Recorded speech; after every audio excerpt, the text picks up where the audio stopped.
TitleMatchNetwork.com. What are your early memories of working for Georgia with Ole Anderson as booker? How was Ole? Oh, horrible. Horrible. No respect for humans.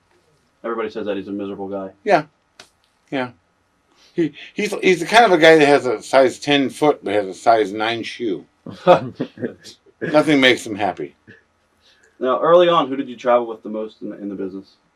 Blackjack Lanza, Baron von Raschke, Pepper Gomez, Wilbur Snyder, myself. Do you have any good road stories from those guys? Or? Yeah, well, they're all good. Same thing. You drive 200 miles and then you come back 200 miles with a case of beer and Slim Jims. It's fun. Right. Not a whole lot of money in those days, but you didn't care because you wanted to do it. Right. You were stupid. You should have realized they're making money off me. Pay me now. We didn't know then. Indianapolis, I was the first manager ever in St. Louis in the NWA. Right. I worked Kansas City. I worked Minneapolis. I worked a little bit in Detroit. I worked in Canada for the Bearman up in Ontario. I worked for the WWF. I worked for WCW. I worked for NWA in 1979. I worked for Paul Bosch in Houston. Great guy. Best payoff guy in the business. Really? Yeah. Good man. How was Stu Hart to work for up in Canada? Never worked for him. Never?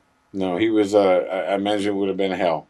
Yeah, the traveling and stuff like the mentality of the whole territory and him, everything is, But, I like Stu, I like Helen, I like Brett.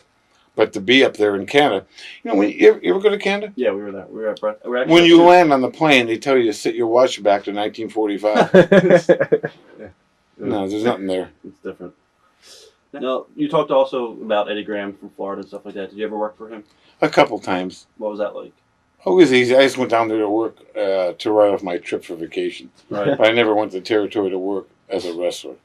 So I never had anything to do with Eddie. But Eddie was what I knew from people that worked there, he was a disciplinarian. He wanted you to do a finish a certain way. He had long finishes, like 20 minutes. And he ran his territory strict. And that was probably the way to run it. Because the guys are flakes. Guys are flakes because the wrestling business makes them that way. They don't give us any insurance, no benefits, or anything. So every time we get a chance to grab on some money or bite somebody, we take it. They made us this way. But it's our own fault, too. If we didn't want it, we can go get another job. Love the business. Well, we don't want to get up in the morning and work. Right. That's what it is. We don't want to work at Sears and move refrigerators. Huh. So you get up and try to work with a guy that can't work. TitleMatchNetwork.com.